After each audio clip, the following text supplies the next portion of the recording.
Acaba de recordar la influencia de la Rusia estaliniana sobre la actitud del PC francés. La de los sucesores de Stalin no ha sido acaso menor. Pienso, en particular, en el hecho de que el Partido Comunista ha subrayado con frecuencia el aspecto progresista de la política exterior del general de Gaulle. Exacto. Estoy seguro de que los soviéticos se sintieron muy molestos al ver que de Gaulle atacaba con tanta violencia al Partido Comunista, pero al final se han sentido muy aliviados al ver que de Gaulle continuaba en el poder. Sin embargo, en este punto hay que disipar un equívoco. Es cierto que la posición tomada por de Gaulle en el campo internacional sirve, en apariencia, a los estados socialistas y al tercer mundo, pero no es más que una posición de palabra, no.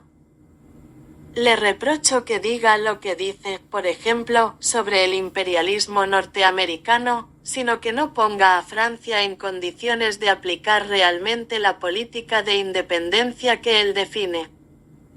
Los organismos dirigentes de la OTAN ya no están en Francia, sin duda, pero seguimos formando parte de la OTAN.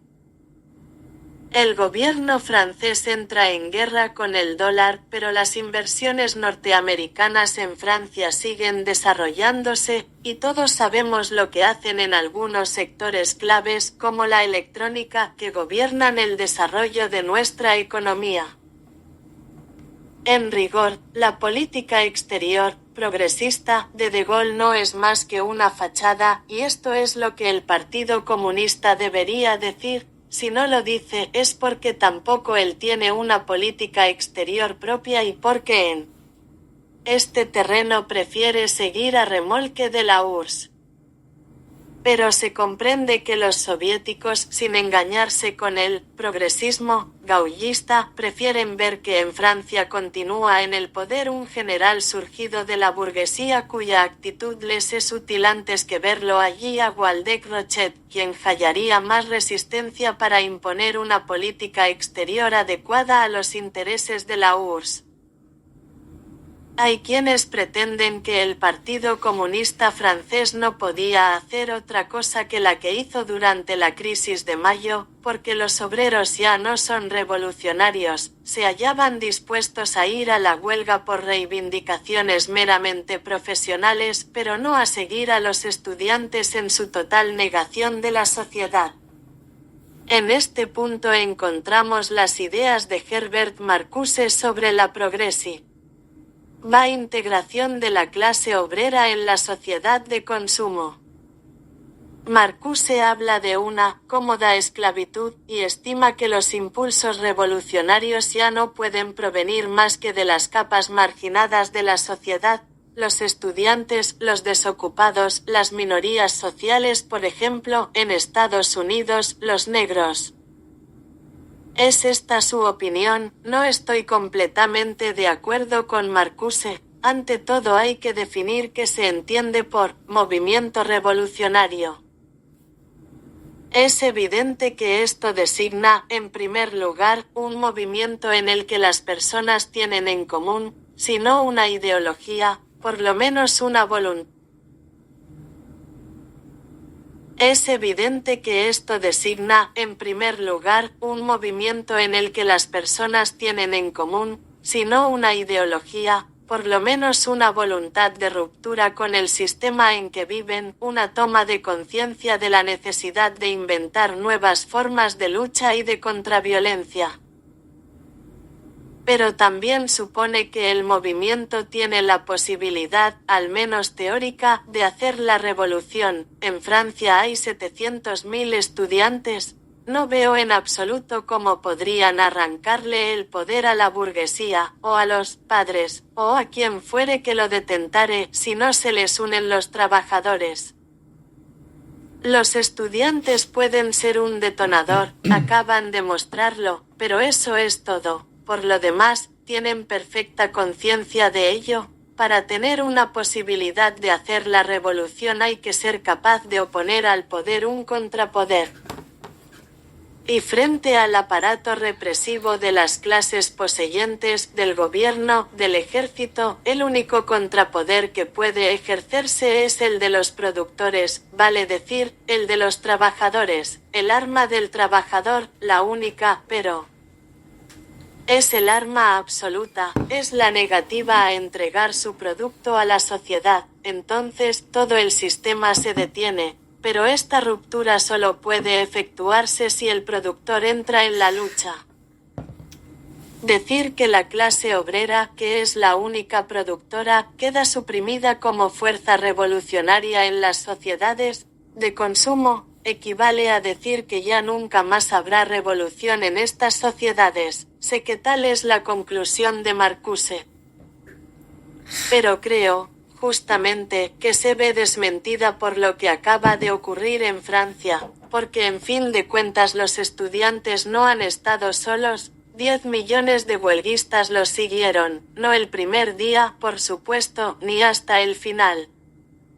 Pero lo bastante rápido y lo bastante lejos como para que los obreros mismos hayan quedado asombrados. Se han encontrado comprometidos, sin haberlo concertado, en un movimiento que iba radicalizándose cada vez más, espontáneamente, y que desembocaba en una nueva reivindicación, la de la dignidad, soberanía y poder. Se han arrojado a la acción con un novísimo sentimiento de libertad, de invención, pero sin comprender siempre lo que les sucedía. Prueba de ello es que cuando se les dio la palabra, cuando se les pidió votar, entregaron su voto, en todo caso, muchos lo hicieron, a De Gaulle. Volvemos a encontrar el desajuste de que hablaba hace un rato entre una sociedad política completamente calma, la que acabamos de volver a hallar, y una realidad social de violencia que se puso de manifiesto durante el mes de mayo, en la acción todo era claro, pero cuando se les pidió a los trabajadores que le pusieran un nombre a lo que reclamaban, respondieron, De Gaulle, es clásico, lo importante es que la acción haya tenido lugar cuando todo el mundo la juzgaba inimaginable. Si esta vez ha tenido lugar, puede reproducirse, y esto es lo que invalida el pesimismo revolucionario de Marcuse. Uno de los problemas más importantes es, desde luego, el de la vinculación entre las minorías actuantes, los estudiantes en particular, y las masas obreras. En Alemania, por el momento, no existe. La mayoría de los obreros es hostil al movimiento de los estudiantes socialistas revolucionarios. Tampoco en Francia parece ser muy fácil. Evidentemente, no se puede decir que la masa de los obreros franceses haya sido favorable al movimiento estudiantil. Lo que ha ocurrido es mucho más complejo. En un primer momento los estudiantes encararon solos la acción. Luego vino la gran manifestación del 13 de mayo de la República a Denfert-Rochereau, en la que participaron las organizaciones obreras. Pero los trabajadores estaban muy bien encuadrados, eran muy bien llevados de la mano por la CGT, que quería limitar los contactos con los estudiantes y que muy pronto dio la orden de dispersarse. Sin embargo, hubo algunos contactos. Esa misma tarde, en el campo de Marte, estudiantes y obreros jóvenes se reunieron para discutir, pero no hablaban el mismo lenguaje y se observaban con asombro, sin comprenderse. Pudo entonces decirse, es un fracaso. Y luego, ¿qué ocurrió? 1 o 2 días más tarde, jóvenes obreros ocuparon sus fábricas, desencadenando un movimiento de huelga que se extendió a todo el país. Lo hicieron por su propia cuenta, sin ninguna vinculación consciente con los estudiantes, pero está claro que la manifestación común estaba en el origen de su acción. Los estudiantes habían sido el detonador de un movimiento que ahora se desarrollaba sin ellos. Es evidente que la CGT intervino en todas partes para impedir los intercambios entre estudiantes y obreros conforme a la política del PC, que siempre ha consistido en separar a los intelectuales de los trabajadores. Se creaban células en la Sorbona, células en los barrios populares y en los sitios de trabajo, pero nunca células en las que se hallaran juntos obreros y estudiantes. De todas maneras, los intercambios eran muy difíciles al nivel de la discusión. Las personas que no son de un mismo medio nunca tienen nada que decirse. Juntas, lo único que pueden hacer son cosas. Por eso las únicas relaciones positivas que se establecieron entre estudiantes y obreros durante el mes de mayo tuvieron lugar en los comités de acción revolucionaria, creados por aquí y por allá. Estos comités no se asignaban la tarea de discutir, sino la de actuar. Se pusieron a disposición de los trabajadores en huelga, procurándoles aquello que necesitaban, alimento, por ejemplo, y participando asimismo en los piquetes de huelga que custodiaban la puerta de las fábricas. Y de ahí, pues, porque ante todo había una acción común, pudieron establecerse enseguida discusiones. Hoy, las huelgas han terminado y ya no hay posibilidad de una vinculación de conjunto entre el movimiento estudiantil y los obreros. Pero no me atrevo a considerar como un fracaso lo que se inició en mayo, porque los vínculos que se formaron en el seno de los comités de acción aún se mantienen. Sé de muchos jóvenes que continúan viéndose con obreros o empleados con los que militaron durante las huelgas.